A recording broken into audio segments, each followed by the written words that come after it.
اعوذ باللہ من الشیطان الرجیم بسم اللہ الرحمن الرحیم ما قدر اللہ حق قدری ان اللہ لقوی عزیز۔ ان لوگوں نے اللہ کی قدر جیسی کرنی چاہیے تھی نہیں کی۔ کچھ شک نہیں کہ اللہ زبردست اور غالب ہے۔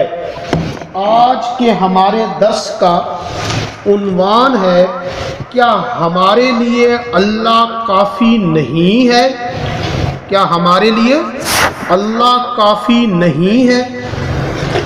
اور یہ جو میں نے سب سے پہلے آیت مبارکہ کی تلاوت کی ہے یہ سورۃ الحج اور آیت نمبر اس کی 74 ہے کہ لوگوں نے اللہ کی قدر ہی نہ کی جیسے اس کی قدر کرنے کا حق۔ غوث اعظم، داتا، غریب نواز، مشکل کشا، گنج بخش، دستگیر، یہ سب خالق کی صفات ہیں۔ بعض لوگ ان صفات کو مخلوق میں تلاش کرتے ہیں۔ اس حقیقت پر قرآن مجید کی گواہی سنیے اور اپنے عقائد کی اصلاح کیجیے۔ اس اللہ کو چھوڑ کر جن جن کی تم بندگی کرتے ہو وہ تو بس چند نام ہیں جو تم نے اور تمہارے باپ دادا نے رکھ لیے ہیں۔ اللہ نے تو اس کی کوئی سند نازل نہیں کی۔ سورۃ یوسف اور اس کی آیت نمبر 40۔ کیا ہمارے لیے اللہ کافی نہیں ہے؟ ہمارے اس درس کا آج موضوع ہے۔ اللہ کی کچھ صفات ہیں جیسے غوث اعظم، داتا، غریب نواز، مشکل کشا، گنج بخش، دستگیر وغیرہ، لجپال وغیرہ، یہ اللہ کی صفات ہیں، لیکن لوگوں نے ان صفات کو اولیاء اللہ سے منسوب کر دیا۔ لوگوں کے گمان کے مطابق اولیاء اللہ بھی یہ کام کر سکتے ہیں، حالانکہ یہ بات غلط ہے۔ ہم قرآن حکیم سے دیکھیں گے کہ یہ جو صفات ہیں کیا یہ اللہ کی صفتیں ہیں یا اولیاء اللہ کے لیے بھی ان کو استعمال کیا جا سکتا ہے۔ سب سے پہلے ہم دیکھیں گے غوث اعظم۔ غوث اعظم اس کا مطلب ہے سب سے بڑا فریاد سننے والا۔ غوث اعظم اس کا جو معنی ہے وہ کیا ہے؟ سب سے بڑا فریاد سننے والا۔ خالق کی صفت ہے یعنی اللہ کی، لوگ مخلوق میں تلاش کرتے ہیں۔ صفت کس کی ہے؟ اللہ کی۔ غوث اعظم سب سے بڑا فریاد سننے والا، اور لوگ جو ہیں وہ خالق کی صفت کو مخلوق میں تلاش کرتے ہیں۔ اور شیخ عبد القادر جیلانی رحمت اللہ علیہ جو اولیاء اللہ ہیں ان کے متعلق لوگوں کا وہم و گمان ہے کہ وہ غوث اعظم ہے، سب سے بڑا فریاد سننے والا، حالانکہ یہ بات غلط ہے۔ قرآن کی دلیل دیکھتے ہیں کہ قرآن کیا کہتا ہے کہ غوث اعظم کون ہے۔ اب ہم قرآن کی دلیل دیکھتے ہیں۔ کون ہے جو بے قرار کی دعا سنتا ہے جبکہ وہ اسے پکارے، اور کون اس کی تکلیف کو رفع کرتا ہے، اور کون ہے جو تمہیں زمین کا خلیفہ بناتا ہے؟ کیا اللہ کے ساتھ کوئی اور الہ بھی ہے؟ سورۃ نمل اور آیت نمبر 62۔ یہ قرآن کی دلیل ہے کہ غوث اعظم سب سے بڑا فریاد سننے والا اللہ ہی ہے۔ کون ہے؟ جو بے قرار کی دعا سنتا ہے، فریاد سنتا ہے، پکار سنتا ہے جبکہ وہ اسے پکارے، اور کون اس کی تکلیف کو رفع کرتا ہے، اور کون ہے جو تمہیں زمین کا خلیفہ بناتا ہے؟ کیا اللہ کے ساتھ کوئی اور الہ بھی ہے؟ سورۃ نمل آیت نمبر 62۔ حضرت یونس علیہ السلام جلیل القدر پیغمبر ہیں، مچھلی کے پیٹ میں بند ہیں، 3 اندھیروں میں ہیں۔ مچھلی کے پیٹ کا اندھیرا، رات کا اندھیرا اور سمندر کا اندھیرا، اور ان اندھیروں میں وہ کس کو پکار رہے ہیں؟ صرف اور صرف اپنے اللہ یعنی غوث اعظم کو۔ اور مچھلی کے پیٹ میں کیا کہہ رہے ہیں؟ لا الہ الا انت سبحانک انی کنت من الظالمین۔ سورۃ الانبیاء کی یہ آیت ہے۔ قرآن کی اس دلیل سے یہ ثابت ہو گیا کہ غوث اعظم کون ہے؟ صرف اور صرف اللہ۔ اب ایک اور صفت جو ہے اللہ کی، وہ صفت تو اللہ کی ہے لیکن لوگ مخلوق میں تلاش کرتے ہیں، اور وہ صفت ہے داتا۔ داتا کا مطلب ہوتا ہے سب کچھ دینے والا، سب کچھ دینے والا، خالق کی صفت جسے لوگ مخلوق میں تلاش کرتے ہیں۔ داتا کا لفظ سنسکرت کا لفظ ہے، ہندی زبان سنسکرت، اور اس کا مطلب ہوتا ہے رب، پالنے والا، سب کچھ دینے والا، جگ داتا۔ یہ اللہ کی صفت ہے، داتا، سب کچھ دینے والا۔ لیکن لوگوں نے یہ جو صفت ہے داتا، یہ حضرت علی حجویری رحمت اللہ علیہ جلیل القدر اولیاء میں سے ہیں اور بھاٹی میں مدفون ہیں، لوگوں نے اللہ کی یہ جو صفت ہے داتا، سب کچھ دینے والا، یہ ان کے لیے مخصوص کر دی ہے۔ بھائی کہاں جا رہے ہو؟ داتا دربار جا رہے ہیں، داتا کے مزار پر جا رہے ہیں، اور یہ جو صفت ہے داتا، سب کچھ دینے والا، وہ کون ہے؟ اللہ۔ لوگوں نے مخلوق کے لیے اس کو پیش کر دیا، صفت خالق کی تھی اور لوگوں نے مخلوق میں تلاش۔ اب ہم قرآن سے پوچھتے ہیں، قرآن تو ہمیں بتا کہ داتا صفت کس کی ہے؟ کیا تیری صفت ہے یا مخلوق کی؟ قرآن کہتا ہے بے شک اللہ بڑا دینے والا ہے، جسے چاہتا ہے بیٹیاں دیتا ہے، جسے چاہتا ہے بیٹے دیتا ہے، جسے چاہتا ہے بیٹے بیٹیاں ملا کر دیتا ہے، اور جسے چاہتا ہے بانجھ رکھ دیتا ہے، وہ تو جاننے والا اور قدرت والا ہے۔ سورۃ حامیم شورى آیت نمبر 49 اور 50۔ قرآن پاک کی اس آیت میں اللہ فرما رہے ہیں کہ داتا یعنی دینے والا بے شک میں ہی ہوں۔ بے شک اللہ بڑا دینے والا ہے، جسے چاہتا ہے بیٹیاں دیتا ہے، جسے چاہتا ہے جسے چاہتا ہے بیٹے دیتا ہے، جسے چاہتا ہے بیٹے بیٹیاں دونوں ملا کر دیتا ہے،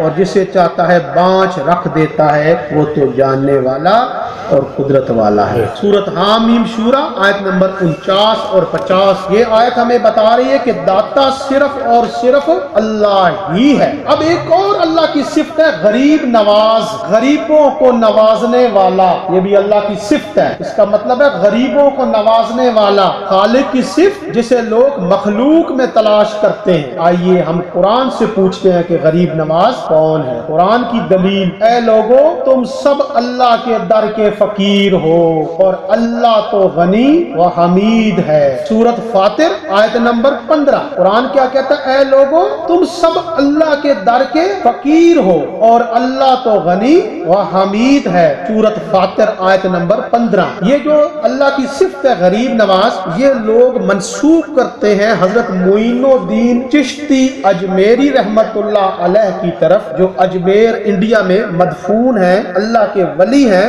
لیکن لوگوں نے اللہ کی یہ جو صفت ہے غریب نواز، یہ ان میں مشہور کر رکھی ہے کہ حضرت معین الدین چشتی اجمیری بھی غریب نواز ہیں، وہ بھی غریبوں کو نوازنے والے ہیں۔ حالانکہ اللہ فرما رہا ہے قرآن پاک میں کہ اے لوگو تم سب اللہ کے در کے فقیر ہو، اور اللہ تو غنی و حمید۔ ایک اور صفت جو اللہ کی ہے وہ ہے مشکل کشا، مشکل کشا، تمام مشکل حل کرنے والا، خالق کی صفت جسے لوگ مخلوق میں تلاش کرتے ہیں۔ مشکل کشا، قرآن کی دلیل دیکھتے ہیں کہ وہ کیا کہتا ہے کہ مشکل کشا کون ہے۔ اگر اللہ تمہیں کسی مشکل میں ڈال دے تو اس کے سوا اس کو کوئی دور کرنے والا نہیں، اور اگر وہ تمہیں کسی خیر سے نوازنا چاہے تو وہ ہر چیز پر قادر ہے۔ سورۃ انعام آیت نمبر 17۔ قرآن کی کیا دلیل ہے مشکل کشا کے لیے؟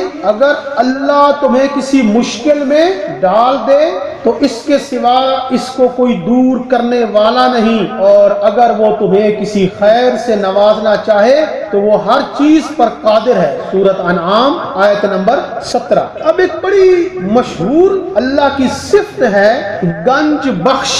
گنج بخش اس کا مطلب ہوتا ہے خزانے بخشنے والا، خالق کی صفت جسے لوگ مخلوق میں تلاش کرتے ہیں۔ گنج بخش، خزانے بخشنے والا، یہ لوگ حضرت علی حجویری رحمت اللہ علیہ کی طرف منسوب کرتے ہیں، اور ان کے مقبرہ کے باہر جائیں تو مین دروازے پر ایک شعر لکھا ہوا ہے گنج بخش فیض عالم۔ گنج بخش کا کیا مطلب ہے؟ خزانے بخشنے والا، اور لوگوں نے اللہ کی یہ جو صفت تھی گنج بخش، اس کو حضرت علی حجویری رحمت اللہ علیہ کے ساتھ منسوب کر دیا کہ حضرت علی حجویری رحمت اللہ علیہ بھی خزانے بخشنے والے ہیں، اولاد بخشنے والے ہیں، رزق دینے والے ہیں۔ یہ تمام صفات جو ہیں یہ لوگوں نے حضرت علی حجویری رحمت اللہ علیہ کی طرف منسوب کر دی۔ اب ہم دیکھتے ہیں قرآن کیا کہتا ہے اس پر۔ اور زمین و آسمان کے خزانے اللہ ہی کے لیے ہیں، سورۃ منافقون آیت نمبر 7۔ اللہ کیا کہہ رہا ہے؟ گنج بخش کون ہے؟ اور زمین و آسمان کے خزانے اللہ ہی کے لیے ہیں، سورۃ منافقون آیت نمبر 7۔ اور ایک اور آیت ملاحظہ فرمائیں، اللہ تعالیٰ جسے چاہے بلا حساب رزق دیتا ہے۔ اللہ تعالیٰ جسے چاہے بلا حساب رزق دیتا ہے، سورۃ آل عمران اور اس کی آیت نمبر 37۔ سورۃ آل عمران اور اس کی آیت نمبر 37۔ تو قرآن کی یہ آیتیں ہمیں بتلا رہی ہیں کہ گنج بخش صرف اور صرف اللہ ہے، گنج بخش صرف اور صرف اللہ ہے۔ اب ہم ایک کتاب کا حوالہ دیکھتے ہیں، کتاب ہے کشف الاسرار، اور یہ کتاب حضرت علی حجویری رحمت اللہ علیہ کی تصنیف ہے، لکھی ہوئی ہے۔ کشف الاسرار حضرت علی حجویری رحمت اللہ علیہ کی تصنیف ہے۔ وہ اپنے متعلق فرماتے ہیں اپنی اس کتاب میں صفحہ نمبر 14 اور صفحہ نمبر 31 میں، وہ کیا کہتے ہیں کہ میں گنج بخش نہیں ہوں۔ ان کے زمانے میں بھی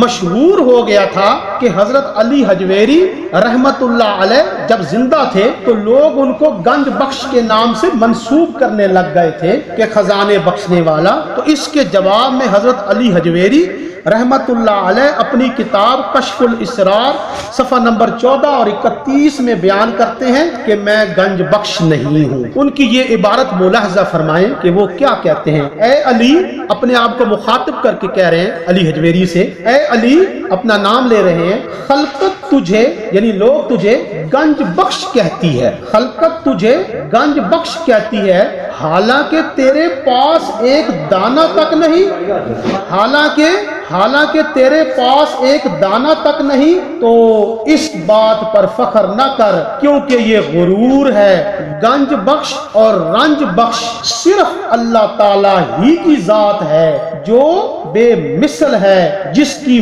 مانند کوئی دوسرا نہیں، جو شبہ سے پاک اور نمونے سے آزاد ہے۔ جب تک تو زندہ ہے شرک کے قریب نہ جانا اور اللہ تعالیٰ کو وحدہ لا شریک خیال کر۔ یہ عبارت کس کی ہے؟ حضرت علی حجویری رحمت اللہ علیہ کی اپنی عبارت اور ان کی اپنی کتاب کشف الاسرار میں ہے کہ مخلوق جو ہے، خلقت جو ہے، تجھے گنج بخش کہہ رہی ہے حالانکہ تیرے پاس ایک دانہ تک نہیں۔ گنج بخش یعنی خزانے دینے والا، لوگ تجھے کہہ رہے ہیں لیکن تیرے پاس تو ایک دانہ بھی نہیں ہے، تو اس بات پر فخر نہ کر کیونکہ یہ غرور ہے۔ گنج بخش اور رنج بخش یعنی گنج بخش خزانے بخشنے والا اور رنج بخش مصیبت دینے والا صرف کون ہے؟ اللہ تعالیٰ ہی کی ذات ہے جو بے مثل ہے، جس کی مانند کوئی دوسرا نہیں، جو شبہ سے پاک اور نمونے سے آزاد ہے۔ جب تک تو زندہ ہے شرک کے قریب نہ جا اور اللہ تعالیٰ کو وحدہ لا شریک خیال کر۔ اب ایک اور صفت لوگوں میں بڑی مشہور ہے اور وہ ہے دستگیر۔ دستگیر مصیبت کے وقت تھامنے والا، دستگیر مصیبت کے وقت تھامنے والا، یہ بھی خالق کی صفت ہے۔ خالق کی صفت جسے لوگ مخلوق میں تلاش کرتے ہیں، خالق کی صفت جسے لوگ مخلوق میں تلاش کرتے ہیں، دستگیر۔ قرآن کی دلیل اب ہم دیکھتے ہیں کہ اس میں دستگیر کون ہے؟ مصیبت کے وقت تھامنے والا۔ انسان کا حال یہ ہے جب اس پر کوئی سخت وقت آتا ہے تو کھڑے بیٹھے اور لیٹے ہم کو پکارتا ہے، مگر جب ہم اس کی مصیبت ٹال دیتے ہیں تو ایسا چل نکلتا ہے کہ گویا کسی مشکل کے وقت میں ہم کو پکارا ہی نہ تھا۔ سورۃ یونس آیت نمبر 12۔ قرآن کیا کہہ رہا ہے؟ انسان کا حال یہ ہے کہ جب اس پر کوئی سخت وقت آتا ہے تو کھڑے بیٹھے اور لیٹے ہم کو پکارتا ہے، مگر جب ہم اس کی مصیبت ٹال دیتے ہیں، یعنی دستگیری فرماتے ہیں، تو ایسا چل نکلتا ہے کہ گویا کسی مشکل کے وقت میں ہم کو پکارا ہی نہ تھا۔ سورۃ یونس آیت نمبر 12۔ تو یہ تو تھی چند صفات جو اللہ تعالیٰ کی تھی، لیکن لوگوں نے اسے مخلوق کے لیے روا رکھا۔ لوگوں تمہیں کیا ہو گیا ہے کہ تمہاری نظروں میں اللہ کا کوئی وقار ہی نہیں۔ سورۃ نوح آیت نمبر 13۔ یہ اللہ شکوہ کر رہے ہیں، اللہ کا شکوہ ہے، لوگوں تمہیں کیا ہو گیا ہے کہ تمہاری نظروں میں اللہ کا کوئی وقار ہی نہیں۔ میری جو صفتیں تھیں وہ تم نے لوگوں میں تلاش کرنی شروع کر دی، اولیاء اللہ میں تلاش کرنی شروع کر دی، صفتیں تو میری تھی، لوگوں تمہیں کیا ہو گیا ہے کہ تمہاری نظروں میں اللہ کا کوئی وقار ہی نہیں۔ اور ایک اور اللہ کا شکوہ ہے، لوگوں نے اللہ کی قدر ہی نہ کی جیسے اس کی قدر کرنے کا حق ہے۔ لوگوں نے اللہ کی قدر ہی نہ کی جیسے اس کی قدر کرنے کا حق ہے۔ سورۃ الحج آیت نمبر 74۔ اب ہمیں کیا کرنا چاہیے؟ ہمیں قرآن پاک کی اس آیت پر ایمان رکھنا چاہیے۔ میں تو صرف اپنے رب ہی کو پکاروں گا، مجھے یقین ہے کہ میں اپنے رب کو پکار کر محروم نہیں رہوں گا۔ سورۃ مریم آیت نمبر 48۔ میں تو صرف اور صرف اپنے رب ہی کو پکاروں گا، مجھے یقین ہے کہ میں اپنے رب کو پکار کر محروم نہیں رہوں گا۔ سورۃ مریم آیت نمبر 48۔ اور رسول اکرم صلی اللہ علیہ وآلہ وسلم نے فرمایا، جو شخص غیر اللہ کو پکارتے پکارتے مر گیا وہ جہنم میں داخل ہوگا۔ بخاری۔ جو شخص غیر اللہ کو پکارتے پکارتے مر گیا وہ جہنم میں داخل ہوگا۔ حسبنا اللہ و نعم الوکیل، ہمارے لیے اللہ ہی کافی ہے۔ سورۃ آل عمران آیت نمبر 173۔ ہمارے لیے اللہ ہی کافی ہے۔ حسبنا اللہ و نعم الوکیل۔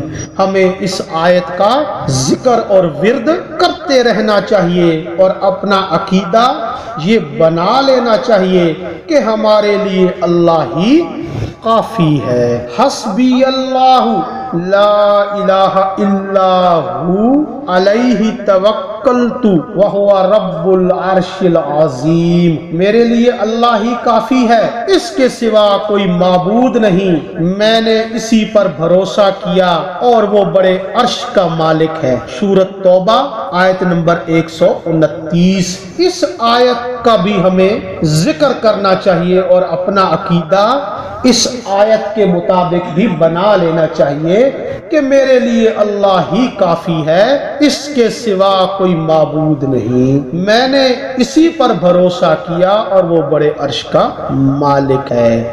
کافی ہے، کافی ہے اللہ سب کی حاجت روائی کے لیے، نبی پیغمبر امام ولی ہیں، فقط رہنمائی کے لیے پڑھتے ہو ہر نماز میں ایاک نعبد و ایاک نستعین۔ اے اللہ ہم تیری ہی عبادت کرتے ہیں اور تجھ ہی سے مدد مانگتے ہیں، پھرتے ہو پھر بھی در بدر مشکل کشائی کے لیے۔ کافی ہے اللہ سب کی حاجت روائی کے لیے، نبی پیغمبر امام ولی ہیں، فقط رہنمائی کے لیے پڑھتے ہو ہر نماز میں ایاک نعبد و ایاک نستعین۔ اے اللہ ہم تیری ہی عبادت کرتے ہیں اور تجھ ہی سے مدد مانگتے ہیں، پھرتے ہو پھر بھی در بدر مشکل کشائی کے لیے۔ صرف اور صرف یا اللہ مدد، باقی سب شرک و بدعت، مددگار صرف اور صرف اللہ، باقی سب محتاج۔ اللہ تعالی عمل کی توفیق بخشے۔